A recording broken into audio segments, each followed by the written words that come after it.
All right, Black Box Radio. We are in the box. And let me tell y'all guys, we gotta apologize. 6:30, we had some issues. Me and VJ, not just me, her too. So Yeah. we had to pull this thing back, but this is how much we want to be here. We want to talk about reentry and programming that deals with reentry, but we're a little tardy to the party, but the party started now. So we Right. get ready to jump off. I'm Queen. I'm a host at Black Box Radio. We disseminate information to the Black community and other communities. We platform Black people and we expose the world of Black genius. But more than anything, is we humanize the Black experience. It must come from authentically from Black people about the experience of being Black in America, and we try to put that out 8 to 9 times a month. So please subscribe to our website, blackboxradio.com. Definitely subscribe to our YouTube, Black Box Radio. And tonight, this is the community corner. And usually, you guys, I have my man, Antoine Qualls L, who's with me every community corner, but he's out of town doing good work in the southern state of Alabama. He's going to come back and update us. But we could not cancel the show because we got a heavy hitter. Y'all better get ready.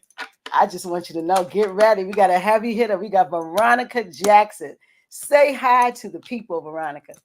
Hello, everyone. Hello. Thank you all for joining us. Thank you guys for taking time out. And I hope that through this radio show, you are able to get some information that's not only going to feed your soul, but feed your community. So, hello, everybody. I'm so excited to be here. And we're so excited to have you. You are the executive director of Pivot. And so I want you to kind of tell the folks, because we want to be acclimated. They're kind of acclimated with whole Baltimore. And actually, Antoine, he deals with a lot of males and their reentry and the things that, from him being an ex-felon, he's well versed on what's needed. And he set up an amazing program. And so tell us about Pivot and what it does in reentry program and what it's doing in the community. So Pivot is actually, first, let me just give a warm welcome of shout out to Antoine. He is my brother in this work, and I appreciate him. Many times we're in the trenches together, and just his leadership and things that he's helped me along the way in this space.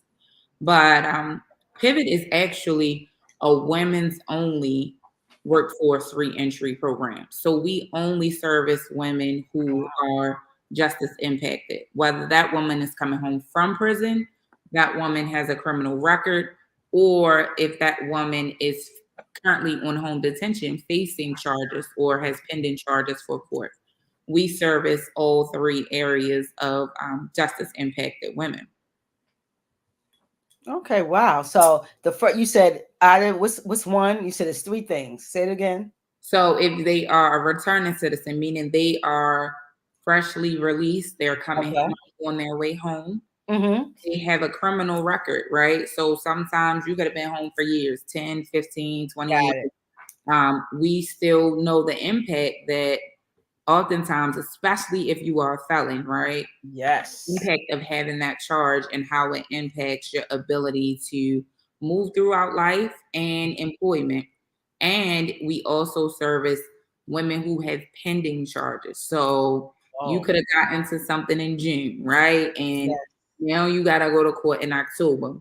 Our goal is to help you ensure that when you show up in October, you're able to present to that judge, listen, this is what I was doing in June. Yes. But through the course of the 8 weeks and working with Pivot, not only have I worked on my mind, I've worked on my internal barriers. I've worked on really dismantling some of the trauma that I've went through, because we're not alleviating it all. We're helping to definitely dismantle a lot of it that's already been placed within. And then also, I'm now working, getting in front of that judge and saying, this is where I was in June, but this is where I am in October. And this is why I deserve a second chance. Before you swing that gavel and just look at me as a case or a charge, look at me as an individual and all that I've put in from this time to that time. So that's like changing their whole landscape, right? So when they present themselves, they're a whole different being. Different person. They're a whole different person. I have been humbly blessed to be Mm, a part of so many women's journey. And just to see the transformation not only in them over the course of the 8 weeks, but beyond, and the transformation that it has in their families, yes. understanding the impact that it has on generations to come. Just the woman and the essence of the woman, and so much of how the woman is connected to the household in the Black community, and just helping her to reclaim and rebuild her life and to restore who she is. That sometimes we lose our identity when we go through the criminal justice system, and we start to identify more with that ID number than who we really are and what's Whoa, inside of us, you know. whoa. So those numbers become just like your social. Yep. Wow. It becomes And I learned that from Twan is like that number is your social when you're in jail. That's what you're a number now. mm-hmm. And wow, okay. So women, us being women, we know it's a complex space. Mm-hmm. Women have a huge role in society. We incubate life. Yes. Um, and when you incubate life, that's a heavy responsibility. And what you're going through and what you're digesting, that life digest and go through too, Absolutely. even once you have that life. So when it comes to the families and the children, it has to be hard dealing with just women because you can't just deal with them. Mm-mm. They come with ancillary, even men do too, but Mm-hmm. the woman is, that's the maternal piece of a child's life. And so how are women like reconnecting with their children? Are they able to see their children during the span that they're in prison, or only once they get out? How does that work? So it all depends on if that family member or that caretaker is willing to Mm, make the sacrifice in allowing that child to visit or reconnect with their parent. sure. Because oftentimes what happens is that women, once they are given their time, they sign over their custodial rights. Really? Yes, depending on the amount of time that a woman is given. What we often are seeing from women who are coming home is that they are under the impression that they are only signing it over for the duration of their incarceration. However, what they don't realize is that this is really for the lifespan of that child. Really? Child is 18. So we're now gonna, we're working on legislation behind the scene to change that. If I do 20 years, well, let's say if I do 10 years, because Yeah, don't pay 20. That's too much yeah, mouth. but if I do 10 years and then when I Yeah. went away, my baby was 1 and now my baby is 11, Yes. not the same person that I was when I went away when my baby was 1. And I've paid my debt to society. I've now come through the pivot program. I have employment. I have a home. I have all of these things that show that I'm stable enough to be able to take care of my child and provide for my child. Yet, because I signed over my rights 10 years ago, and grandma or auntie or uncle or sometimes the father still Mm-hmm. wants me to pay after I've already done my time and I've paid in prison, you now want me to be released and come home and pay again.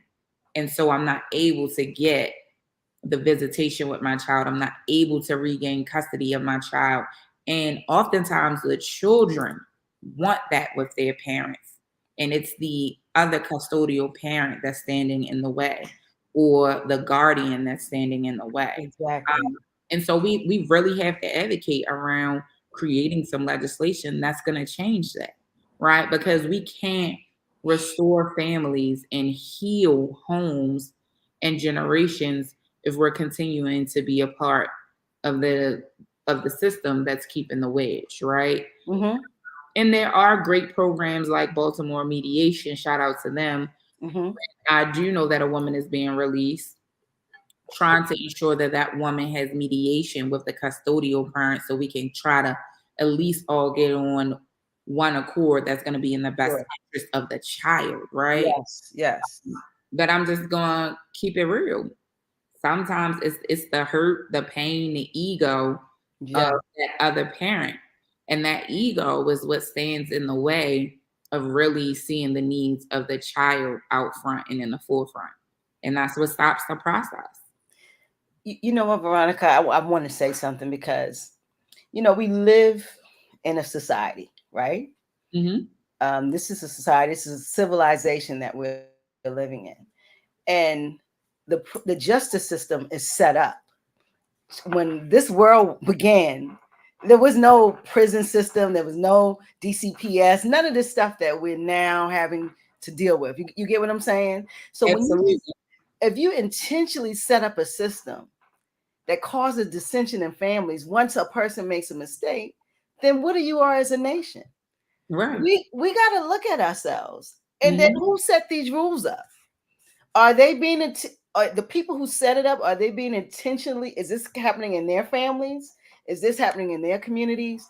I mean, I just want to know who would even set that rule up if you want somebody to recover. If your goal was for them to recover, why is that even a rule?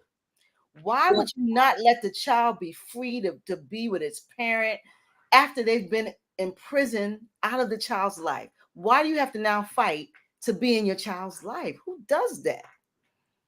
I really believe, and I know for a fact that the systems that a lot of times when you just even look at the criminal justice system, right? Right.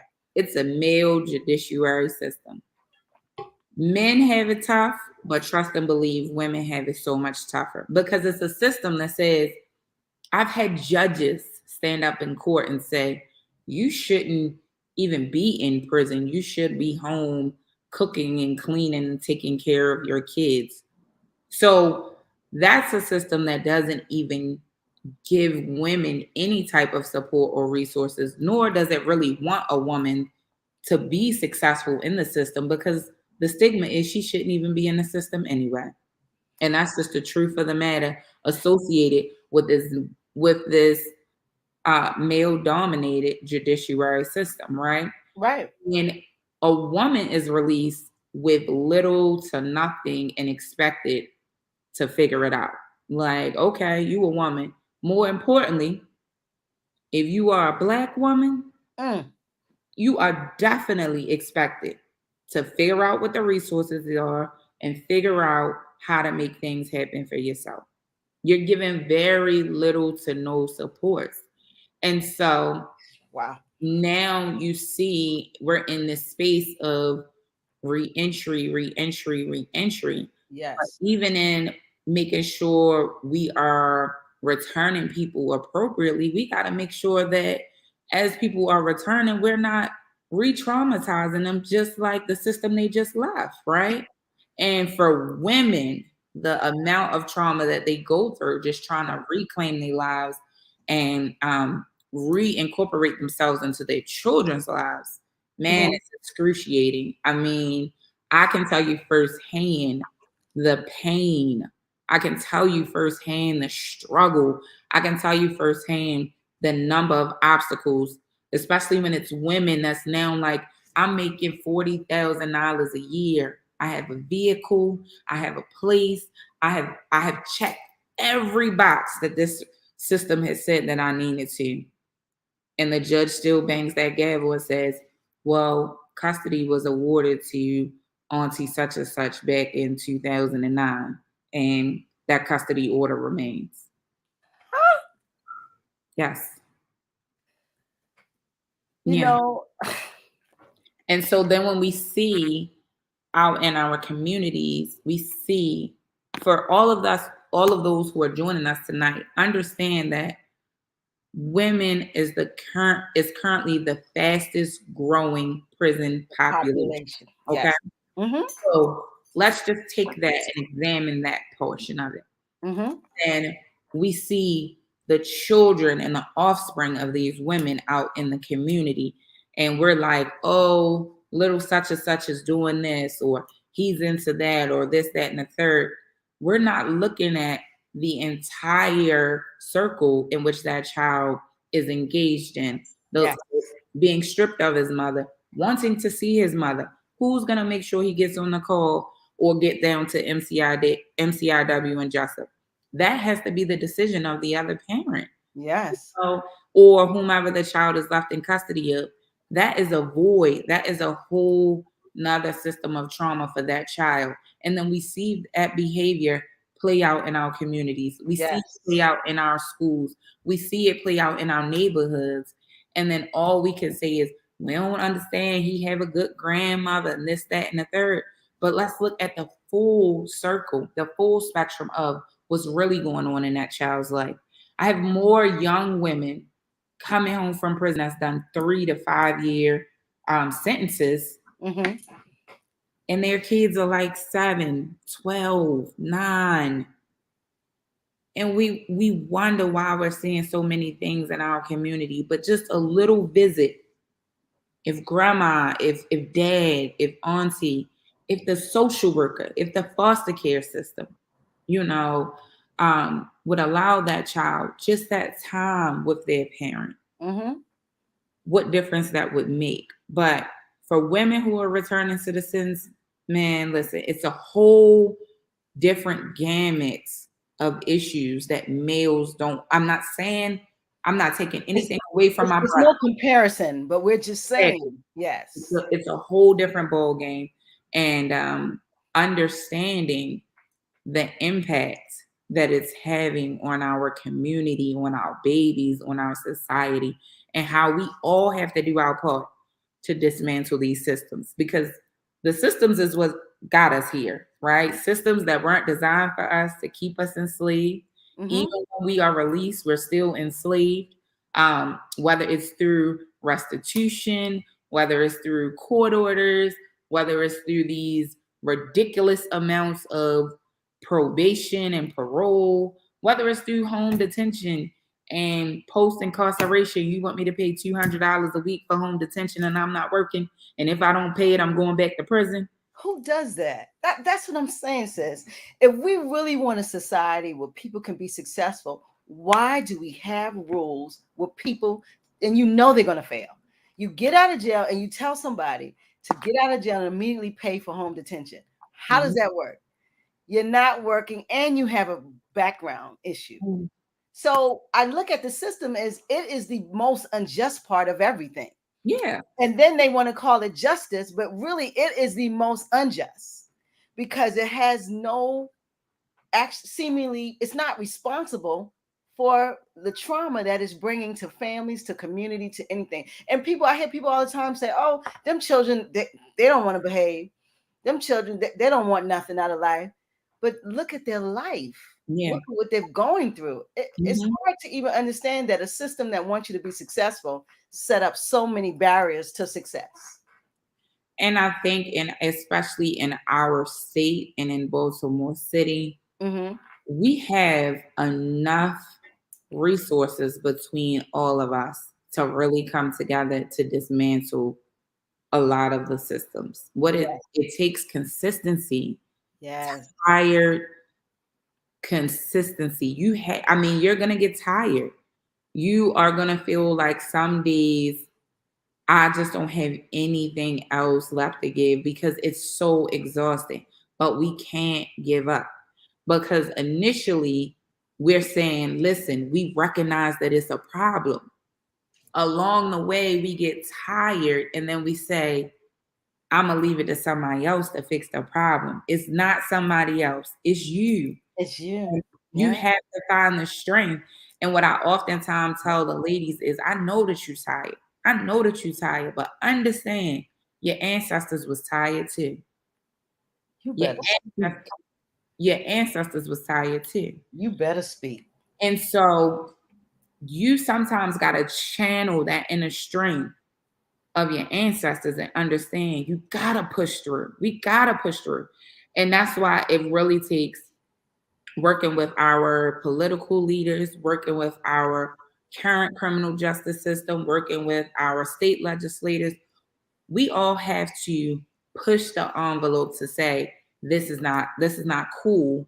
This is not, just given the bare minimum no longer will be acceptable. We need what we know is right for the people. And that's just what it is. And yes, it's tiresome. It's Yes. sometimes a very heavy load. But if we all lift the load together, the load becomes so much lighter, right? We can't sit back and say, oh, well, I'm gonna leave it up to such and such to be able to carry the load, or this one can carry the load. It's gonna get done. We all have to do our part in carrying the load. And if we know and see that it's an issue happening in our community, we gotta be the ones to be on the front line to say, how can we fix this issue? You know, people always ask, how do you get involved? Yeah. Don't wait to get involved with just simply an organization. Get involved with your neighbor. Get involved in your Uh-huh. block. Get involved in your community. It's somebody on your block right now that is an elder woman that is taking care of a young person. Yep. Talk to the young person. Build that relationship with that family. Grandma might not have the means to get the Jessup. She might not have the ability, but maybe you building that connection, because we all can do our part. We can't save everyone, but if each person looked out for the next person, where would we be? That is amazing thing what you said. You people say, how do you help? Help right where you are. Right where you are. Look in your community and see what your community needs and what you want those young people to be, and then set up around that. Mm-hmm. And imagine what you, and if everyone looked right in their space, outside of their space, and in their community, we're gonna all start coming together. Community's gonna start overlapping, right? Mm-hmm. Because everyone's doing it. Right. You know, Everyone's doing it. everyone's doing it. And that is because this system that is set up for humans is so barbaric. Mm-hmm. It has things in place that does not promote growth or human growth. It goes directly against it. And someone is winning from that, or it wouldn't be. Let me tell you something. Let me say that again. Somebody is winning from that, because there's no way this would be in place if there wasn't something lucrative. This Oh, privilege, they're making money off of this. yeah. Listen, Listen, it's $1 billion industry built off the labors of black and brown people, whether it's privatized prison mm, or state prison, right? So when you get your stickers in the mail from MVA and you know who made it. you thinking that MVA mailed you out your stickers. Nah, son. No, my sisters down at MCIW mailed you out your stickers for Wow. 66 cents a day, right? Ooh, So Veronica. imagine how much money the state of Maryland is making just from that. Imagine how much money they're saving, you Just know, from that. just from that. When we think about prison industries, man, the employment Yes. of prisoners. And when you could be a private organization and say, listen, I have this product and I don't want to pay someone 15 an hour. How can I be a part of the prison industry, right? And get my same product made, but I'm only paying $1.25 an hour for it. Yes, many states, corporations, companies, not only are they making millions, some even billions, they're saving billions in the Yes. privatized prison industry, right? And VJ's not saying this, guys. I'm saying this. What does that sound like? What does that emulate? That's Mhm, slavery. That is mhm, a form of utilizing people to get wealthy. It mhm, might be systematically formed, it might be um, through the justice system, but you're still using bodies to get money. That's mhm, it. That's all it is. And when you look at it, what is the population in prisons, guys? Just ask yourself. The population is African people. We're 50, more than 50%. I don't know the percentages, but I know Twan can tell me. We are more than 50% of the population of prison. right. So what we see is the same system that was set up to enrich this country is enriching the grandkids and the great great grandkids, Mhm, because when you have all of this money loaded on the top, because when I pay for my tags and my stickers, it's like $100. It might be more than $100, and they're getting paid 66 cents an hour. So how much money have you saved off of that? And they're sending it out. So it's going straight because you used to have to go and pick it up. Oh, that's no more. You go and pay. And Mm-hmm. it come in the mail. They give you a letter saying that it's coming. Absolutely. I mean, we got to look at, and Black people, I want us to, I'm saying this because we got to stay out of prison.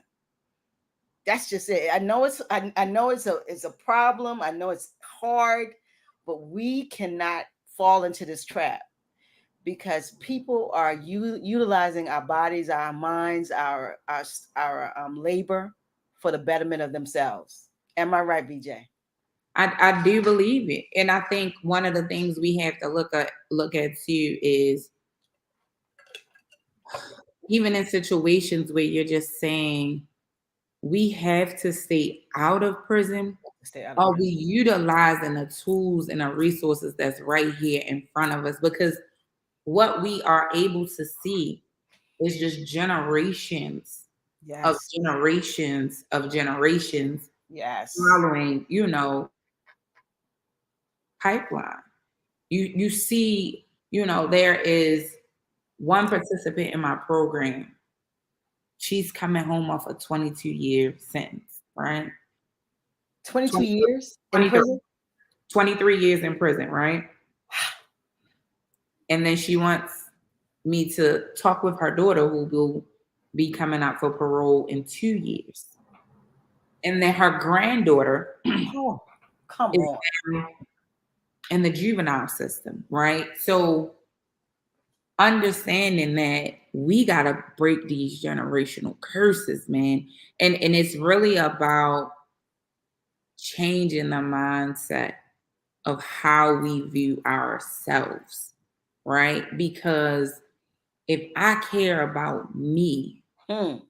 then I care about you. Yes. And because I care about me, it's just certain things I ain't going to do to you. Huh. But if we are so ingrained with just so much hurt, so much anger, and Trauma. and our young people and our old people too, they're not off the hook. You better tell it. I'm gonna hold them accountable too. Tell them.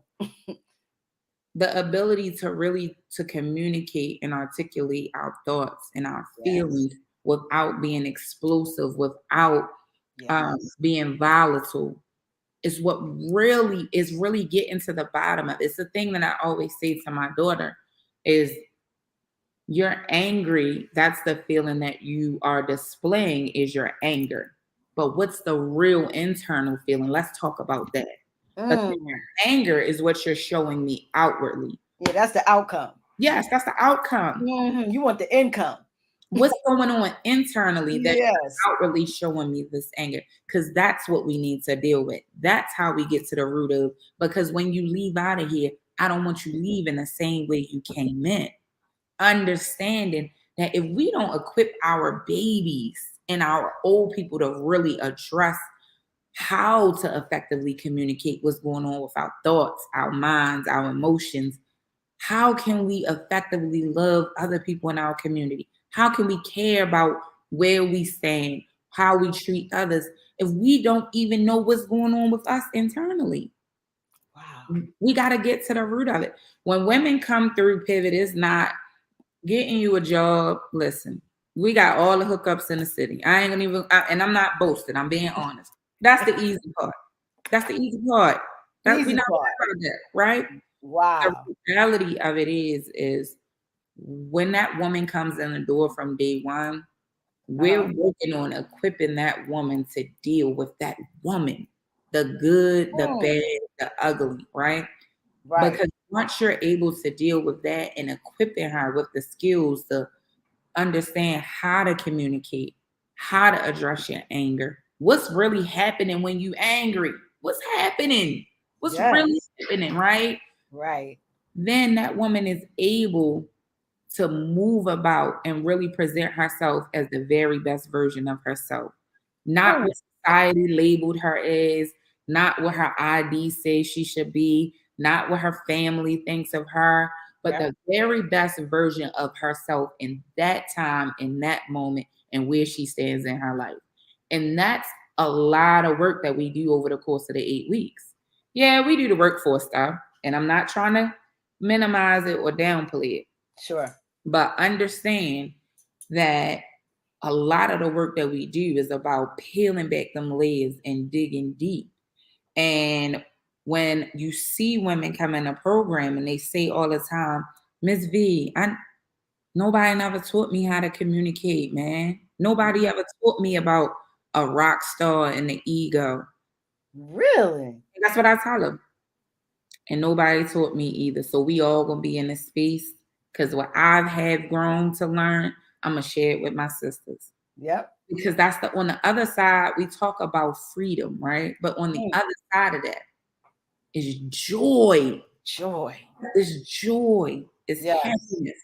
And so many of us, old, young, middle age, don't feel that we are worthy of that because of quote unquote the struggle.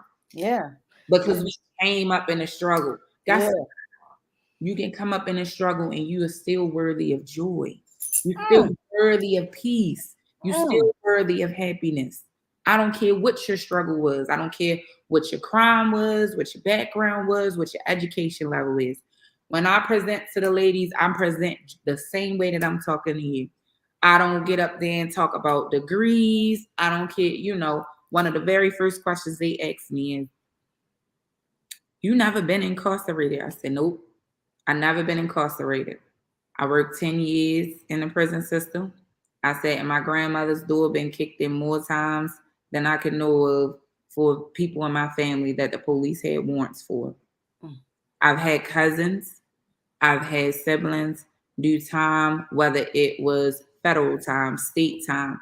I've never been physically in prison, but I know the ramifications of what it is to be a family member, what it is to be a child, what it is to be the recipient of someone who is currently incarcerated. And even to see, I know what the successes are, what it takes. Every day when I was in the prison system, I would see people leave, man, and you be like, all right, don't come back. Because guess what? They are good people. They are good people. I don't care what nobody say. They are good people. But you know what brought them back? It was the lack of resources, the lack of support. Yep. And if we're not connecting them to the resources and the support, then I'm going to go out here and do what I know is going to get me some money. Yeah. I'm going to resort back to what I know versus what I don't know. If I don't have anybody to walk me through in a safe, non-traumatic way of what I don't know, I'm going to resort back to what I do know. Because guess what? What I do know helped me to survive and make it to where I am. And so that is the revolving door of prison.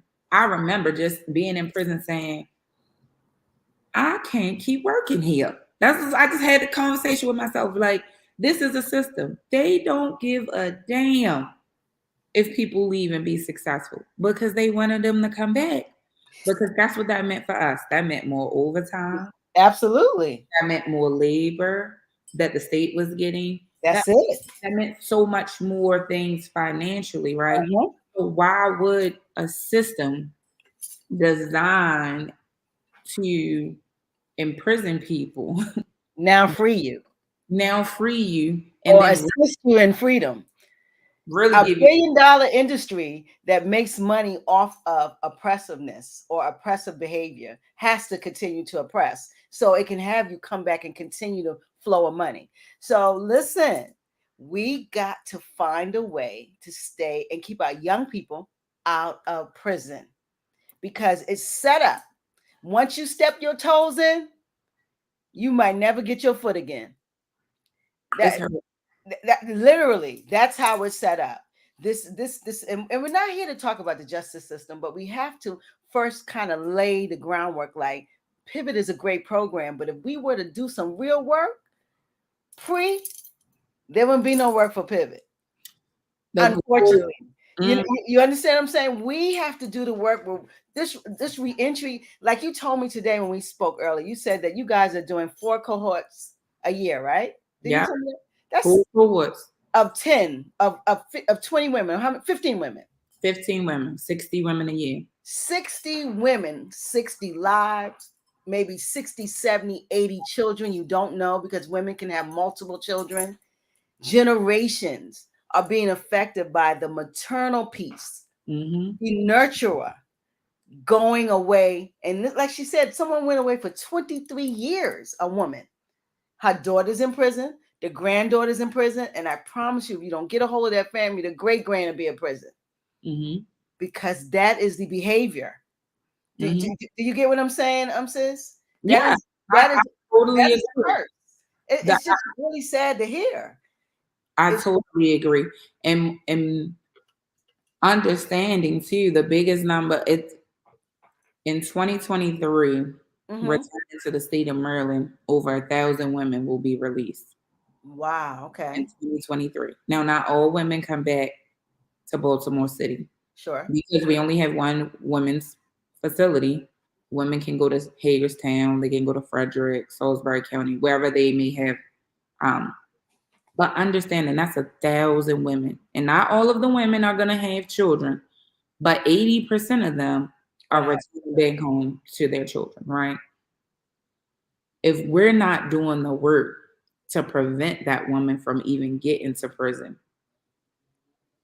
then the ability for her to really deal with her leaving from prison and going back and being a part of her children's lives, yes. we got to bring this work full circle, We do. because the prevention isn't just preventing her to reoffend. It's also the prevention of her having her children even begin to offend. Mm. And understanding that that is the reason every day that I'm so into the women and saying, I love you, but I love your children more. You Mm. I love your children more. So wipe your tears and let's get to it. Because this isn't just about you. This is Mm. about Mm. your children and your grandchildren you haven't even met, and your great grandchildren, right? Absolutely. And Yes. understanding why this work is so important, why it's so vital for you to get it while you are here in the course of these 8 weeks. Because it ain't just about you and your reentry. It's not about that. It's about you and the generations to come that's underneath of you. How those who are birthed from you are still watching you. You Mm. have the essence to be able to change the trajectory of your Of family, your whole family. Yeah. of your whole family. The whole family. This stuff is real and it's heavy. Yeah. And if we don't get into these lives and change this movement, we're going to continue to see society decrease. Let me tell you, a society that does not have strong women is a failed society. Mm-hmm. That's it. It's a failed society. You have to have strong women in society. That's just how it is. That are birthing lives. If you don't have that, the society will fail. And Yeah. so we just, I think, is getting a pre-release center for women. Am I correct? All these years, All these years. and you And had to fight this guy. Let me tell you about this big head hoagie. And I'm not just going to say him because he's not the first governor, all of them. But his big head is even bigger because you had to fight this guy to get this pre-release. Am I correct? that's correct. And even still, the fight isn't over. We're still fighting for them to actually apply the funding at the rate in which it was supposed to be applied initially 2 years ago. Hmm. Right? And understanding why is it? Because guess what? In the mail, and let's call a thing a Let's thing, keep it right? 100. Let's keep it 100. Sure. Especially when it comes to the black woman. Society does not fear the black woman. Oh, let me sit down. Society fears the black man. Ow! And so if I'm gonna put my money behind anything, I'm gonna fund the thing I fear the most, right? So the men don't have to fight for a pre-release program, a work release center.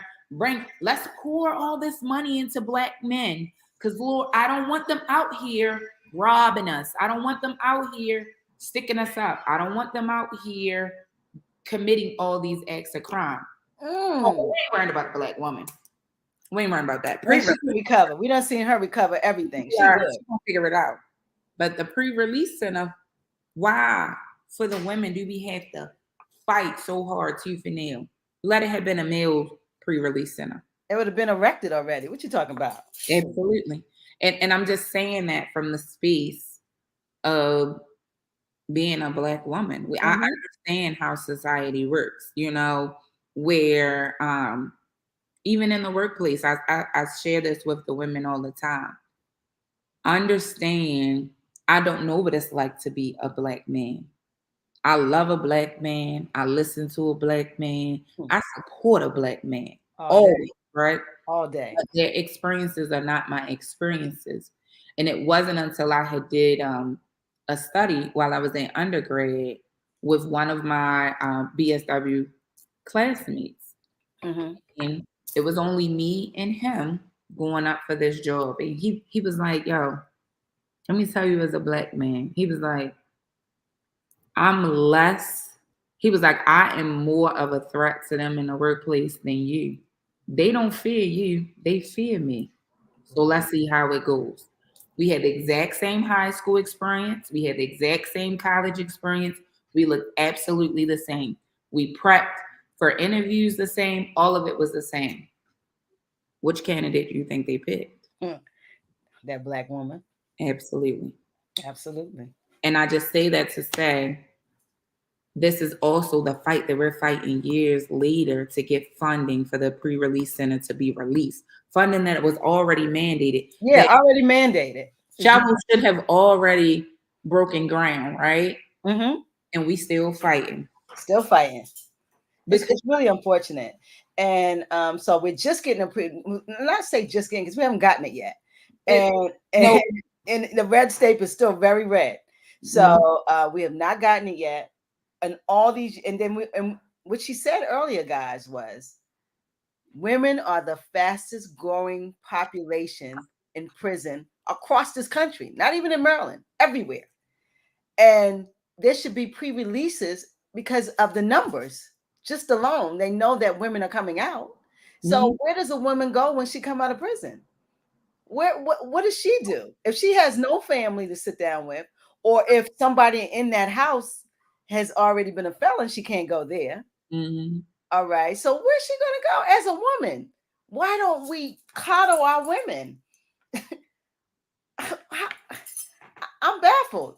Well, I think it goes back to what we all know. The most unprotected person in America Is the black woman.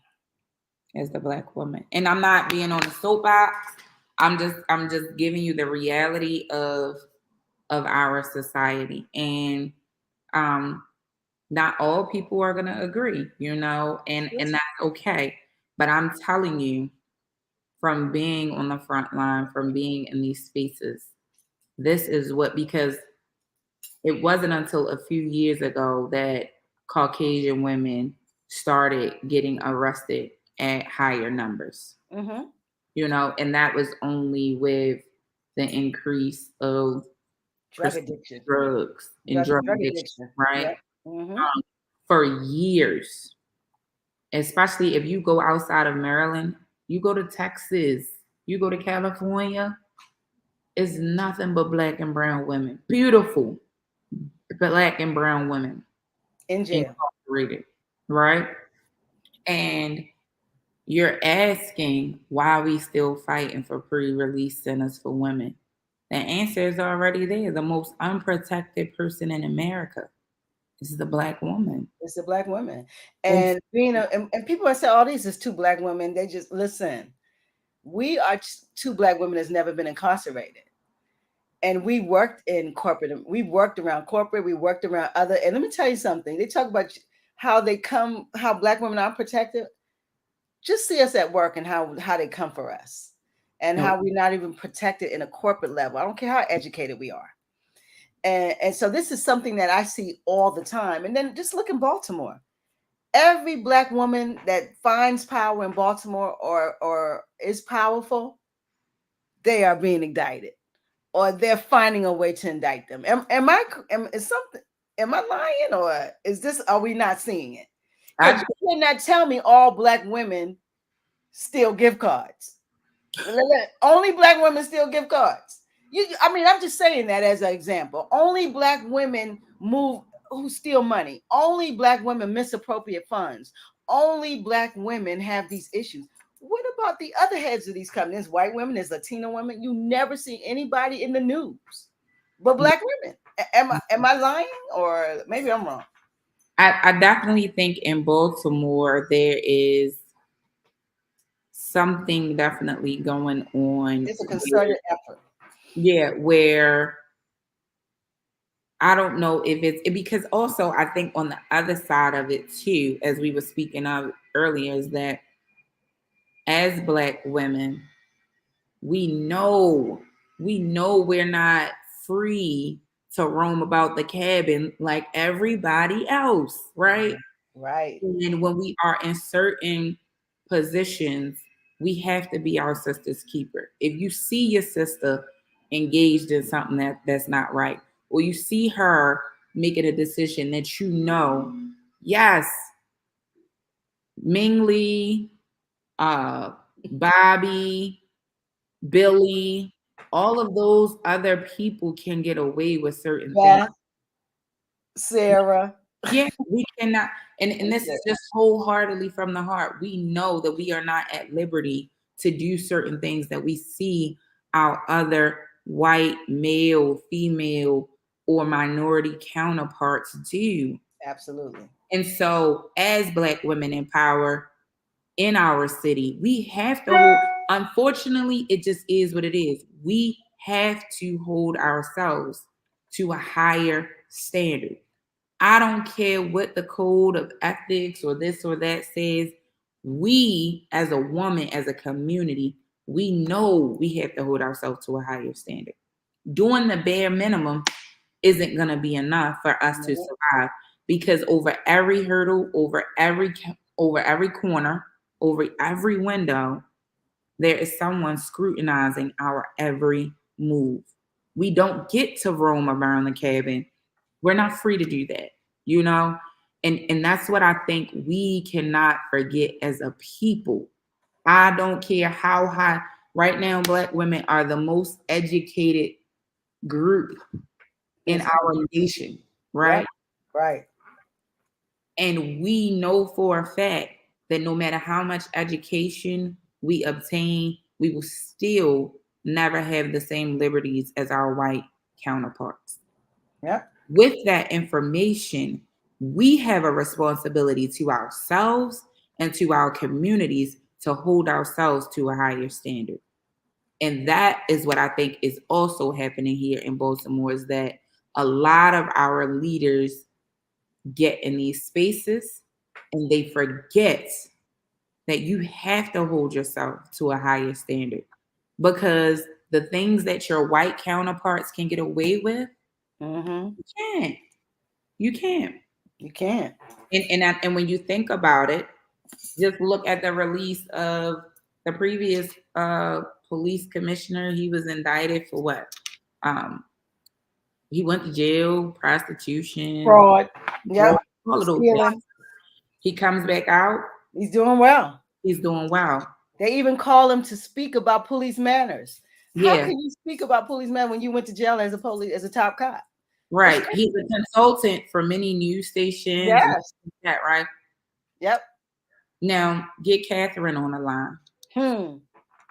She can't be touched. You know, it's so many things. It's like a black ball, right? Because we don't have the same cushion. We're not able to operate on the same realm. And That's so it. as black women, and I'm saying this to anyone that's listening, anyone who's thinking about a space of leadership in our city, in your home, in your community. I don't care if you in the church and you are the treasurer. You have to hold yourself to a higher standard. Is it fair? No. But is it the reality of the times in which we live in? Yes. And we have to do our part, because when we win, everybody wins. But That's when it. we lose, everybody loses too. When they lose, everybody still wins. I love that. That's it. And I know we haven't even really talked about pivot a lot, because to even get to that pivot and pivot into that program, we got to tell people, like, this is what's happening out here. This is what's going on in the justice system. This Yeah. is what we're seeing happening in Baltimore. We see the attack on Black women. Don't act like we don't see it, because we see it.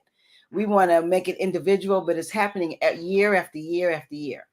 So this is a concerted effort. But I want to kind of bring it back to pivot a little, because I want to hear a little more about your programming. What I want to ask, like, when women come out and they've done a stealthy amount of time, are they guilty about the relationships with their families or their children? How do they feel? When women come out, oftentimes it's not about they are physically free, right? The biggest lift is getting them to be mentally free. Mm. A lot of times, the mental freedom is in the forgiveness. They have to forgive themselves, but they also have to learn the tools, in which this is something that they get from us, and Mm-hmm. how to deal with the shame, blame, and guilt. Because people Mm. are going to shame you, people are going to blame you, and people are going to guilt you, right? Wow. Um, More than most times, women carry that burden. They carry that burden. And pivot is really just a place where we work with them to unpack that burden. Mm-hmm. Especially after you've done your time. And what we find is that this is a criminal justice system that says, go to prison, do your time. We're Yep. gonna let you out, but we're gonna still remind you that you did your time, right? Right. But we don't do that with our own children. We say, go put your kid in timeout.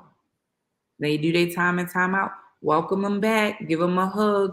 Don't revisit that they even were in timeout. They get to start fresh. Wow. But for a woman, it's not the same, right? Because she's carrying that burden of Mm. the labels and expectations of what it is to be a woman, Yes. right, in society, and the disappointment of letting her family down, her children down, and doing this time. And so much happens that that woman puts herself through. And then prison itself is chaotic. It's chaotic, right? Wow.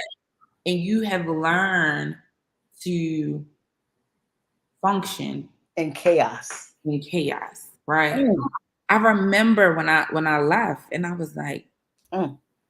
how was I even showing up to work there every day, making great money, Good cash.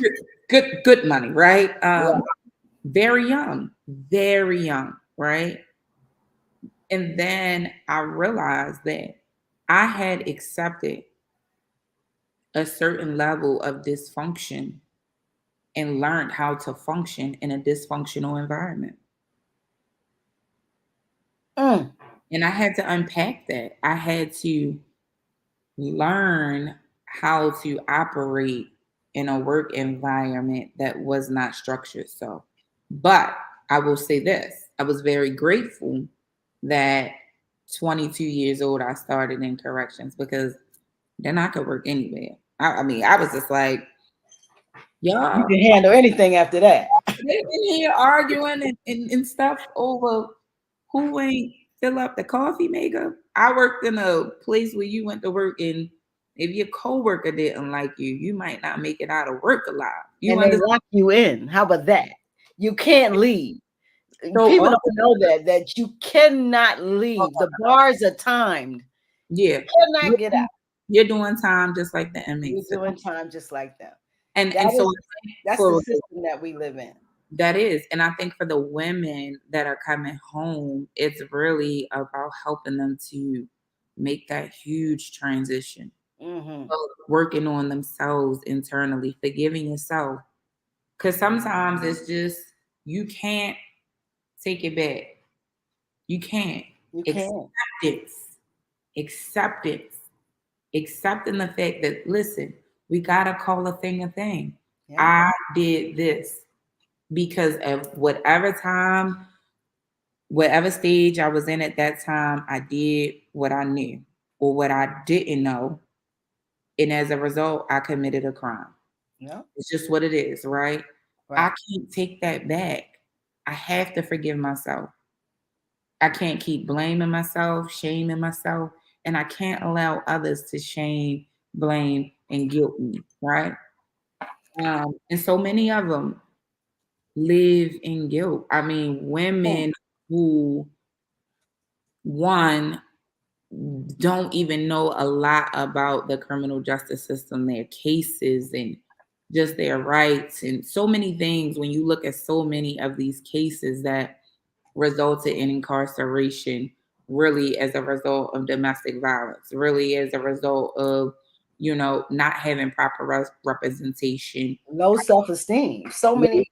low Yeah. self-esteem, the things that you allow. But what we really see is that a lot of time women enter into a life of crime from some type of family emotional dysfunction or abuse, some type of physical abuse, some type of mental abuse. And I'm not saying that some women are just not choosing to commit crimes, but most women, these are the three paths that lead to their life of crime. And people always say, "Oh, well, I thought it was addiction." But you got to back up. Before the addiction, what Mhm. led that woman to the addiction? Before the addiction, what demons was she fighting that nobody saw that young lady, that nobody helped her get the right resources to heal so that she didn't travel the path to addiction, right? Uh, Mhm. and that's what usually happens. Most women's story, um, man, some of them stories are heavy, and understanding that they get big numbers, but half of the story is mainly total. You're looking at the transcripts from the courts, and you're just seeing how unprotected, unrepresented legally women were. We're getting better. I don't care what nobody said. We're getting better. But if you go back 20 years, you go back 19 years, we were a mess. We were a mess. Wow. It's just a lot. And man, I um I always wonder, since I've never actually been incarcerated.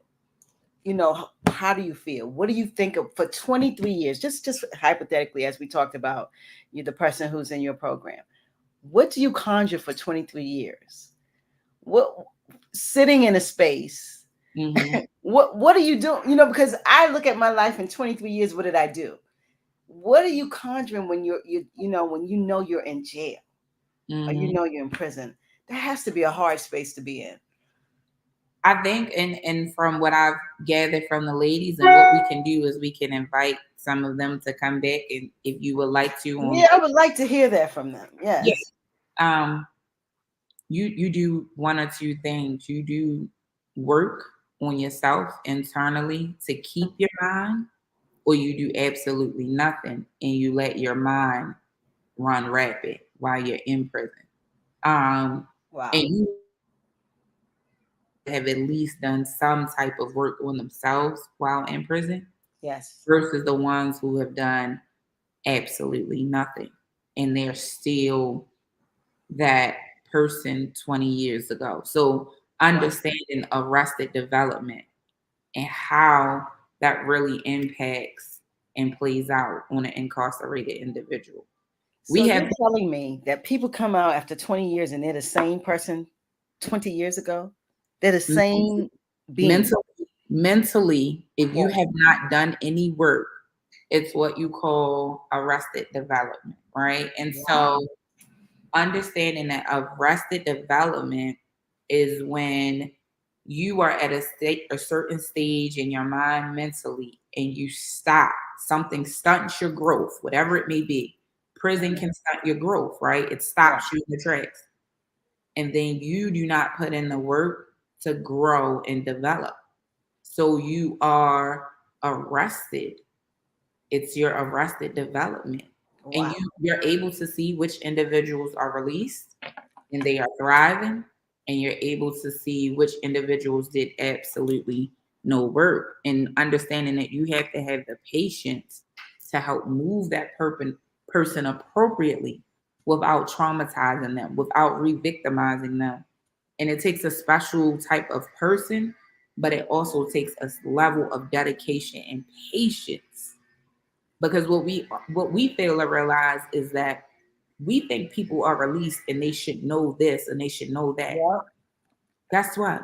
I don't know what I don't know. Mm. Especially if I went in at 20 years old and now I'm 39 years old. I went in at 21 and I'm 42. Mm. Understanding that the things we think they should know, that society labels that a person should know, they don't know. They haven't had the exposure. They haven't had the opportunity because they've been in prison. And no one in prison, you think a CEO is sitting down and saying, hey, let me teach you this today. No. In prison, you learn how to survive. You do what it takes to survive physically, mentally, and to the best of your ability emotionally. Really? Whew. Ah, man. Yeah, I would like to talk to some of these women Sure. and kind of get to feel them, because a lot of times, we haven't been incarcerated. That's a lot of people say, well, how do you help people when you've never been a part of it? But incarcerated people need to see people who've not been incarcerated too. Sometimes I say, people say, oh, how are you going to work with? Listen, they need to see that you don't have to go that route neither, and you can still care, you can still understand. And Yeah. they need to see both sides. Not everybody that works with the felon has to be a felon. I mean, it I helps. totally agree. And I think you don't have to necessarily be in prison, but we've all experienced some things in our lives that we needed a second chance from. Yep. We've all done some things that we're not proud of, Yeah.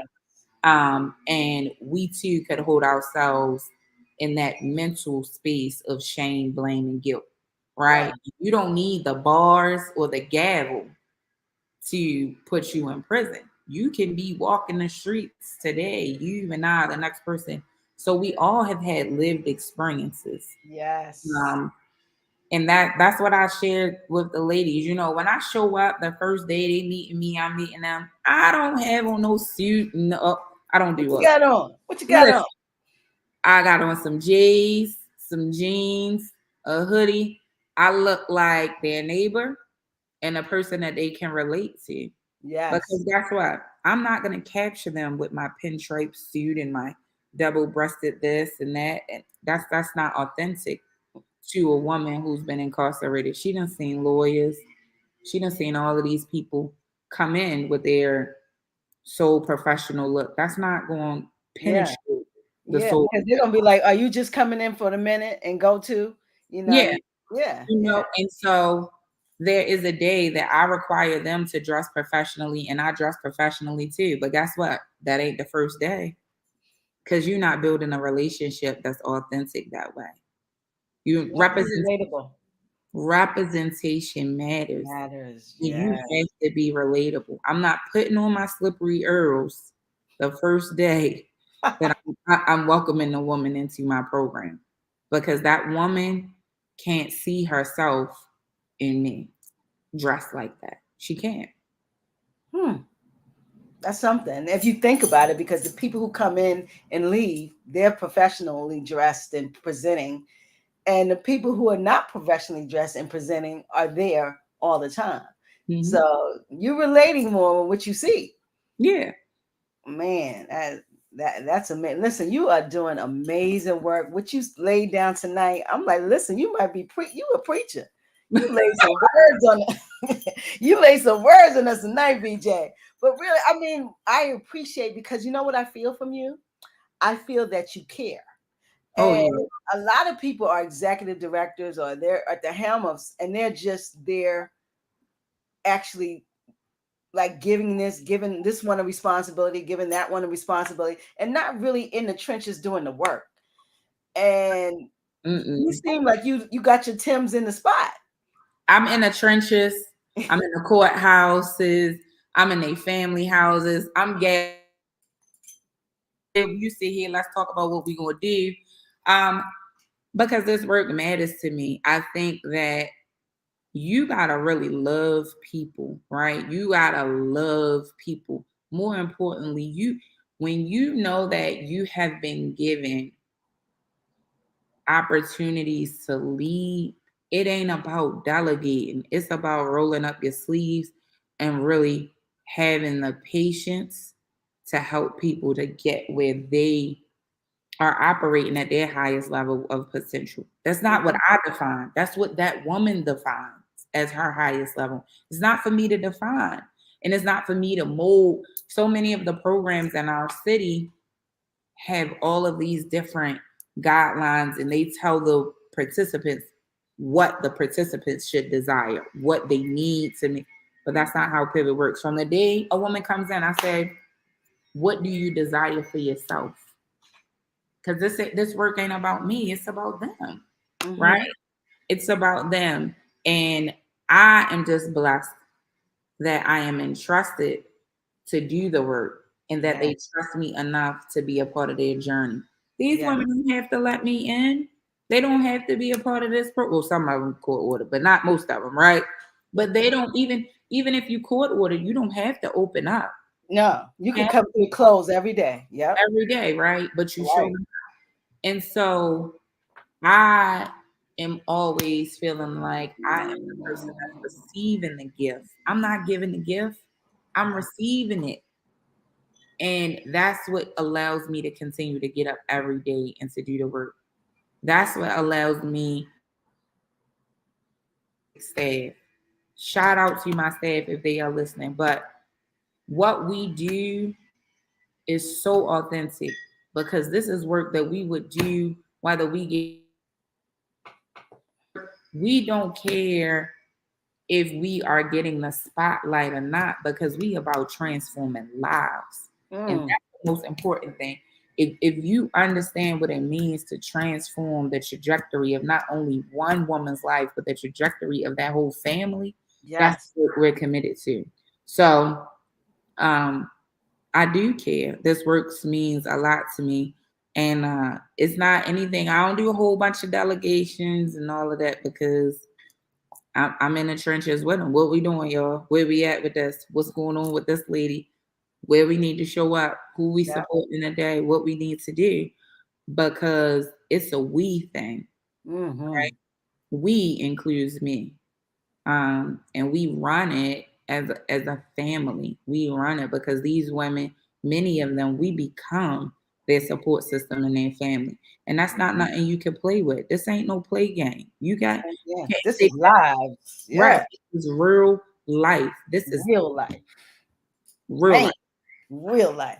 Listen, I am coming to Pivot. I got to look in these women's eyes. I'm coming, sis. I'm coming. I got All to right. see my.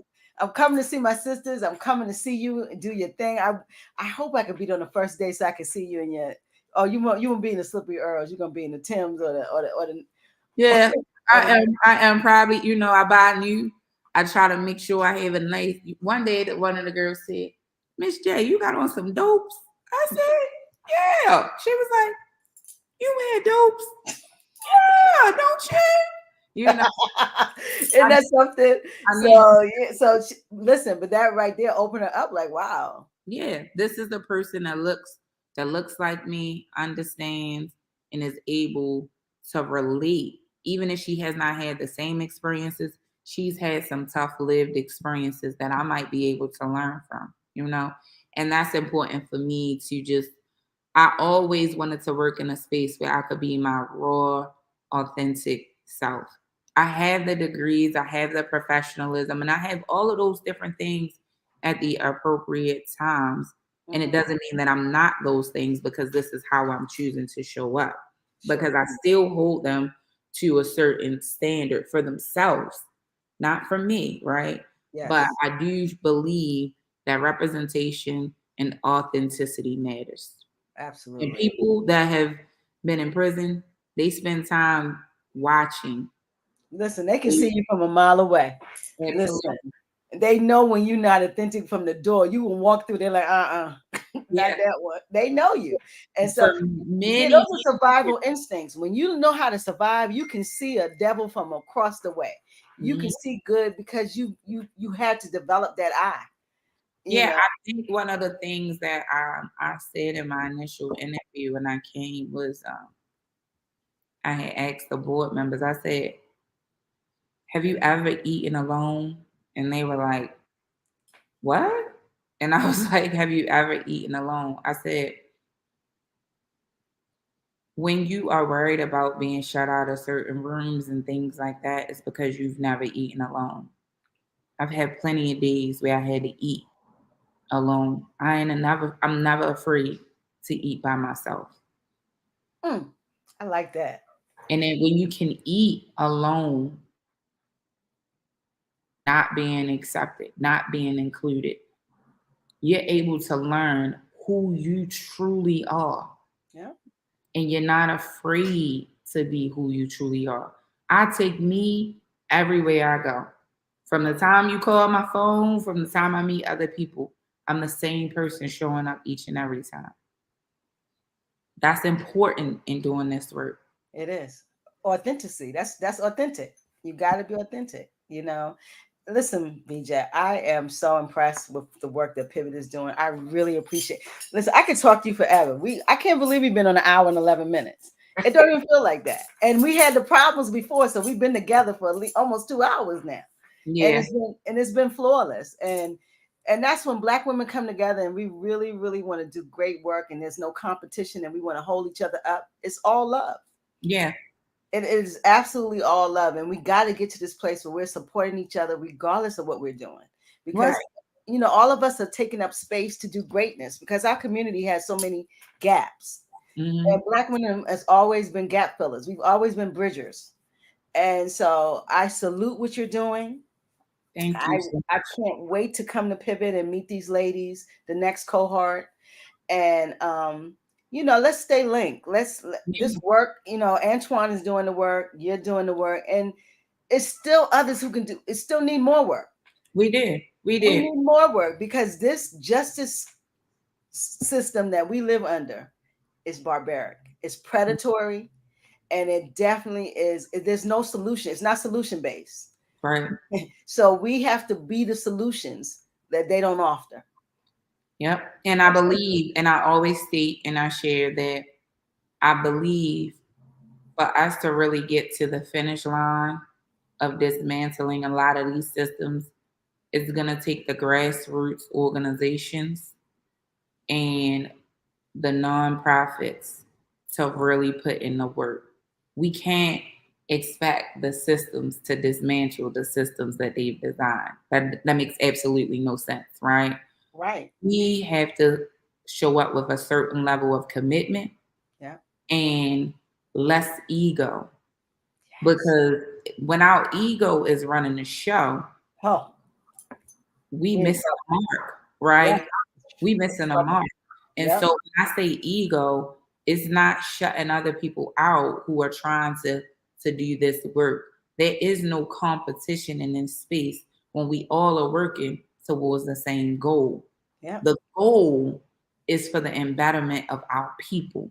The Ah, goal is to dismantle systems. The goal is to repair years and years and years of generational trauma, generational pain, generational curses. yeah. We have to be the breakers of that. And Yes. the reality of it is that we can't do the work alone. I can't. I got 12 gray hairs already. I can't do the work alone. If you got 12, I got a lot up ahead. Right. And so my door is always open, my inbox, my email, because we welcome others who are really, now this is key, authentically doing this work. Because Authentically. over here we're not caught up on fame, recognition, none of that. We are dedicated to changing the lives of these women, helping them to reclaim their lives and understand that they're not defined by no ID number. So we welcome all those in our space who authentically are looking to do this work. I love it. We're going to end by you telling us how to get in touch with Pivot, your email, all of that. Can you lay that down for the people? So you can definitely email us at www.pivotprogram.org. There is a section where you can contact us. Once you send an email, myself or my team, we get back to you within 48 hours. You can also reach us on our IG at Pivot Program Baltimore. See some of the things that we're doing. I think this month we're going to be putting up nothing but testimonials, real life testimonials. Um, and you can always feel free to contact us because we welcome all support and we welcome all who are committed to doing this work and building authentic partnerships, relationships that are going to better serve our community and the women of our program. I love it. Listen, Pivot Program is repairing, reclaiming, and rebuilding lives. Yeah. And this is what we have to we they're doing it on a program, but we have to do it in our communities, have to do it in our own families. And when we start working on repairing, reclaiming, rebuilding, then we become a people that is going forward. And that's the goal. Is to be a healthy community. Yeah. That's the absolute goal. So VJ, I really, really appreciate you coming on tonight. Thank you. I appreciate you having me. Honestly, I do. Listen, It's been a great time, and I hope that we were able to spread the message, man, about this work. It's real. It's real. it's real, and we definitely gonna connect, and we're gonna put something together so we can hear some authentic stories from the ladies. They need to have them come on and really talk about what they've been through and where they are, and their journey. Because their journey. some of their stories will be like, Mm.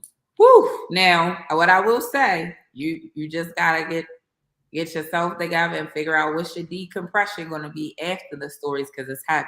It's heavy. I'm sure it's heavy. You It's don't get to prison when it's light. No. Something heavy happened. Trust me. Yeah. So listen, we boxed up and out. Black boxes. Good night. Can I get them deuces, VJ? Absolutely. We out. Don't go nowhere, VJ. I'm gonna end. All right. Good night. Good night, everybody.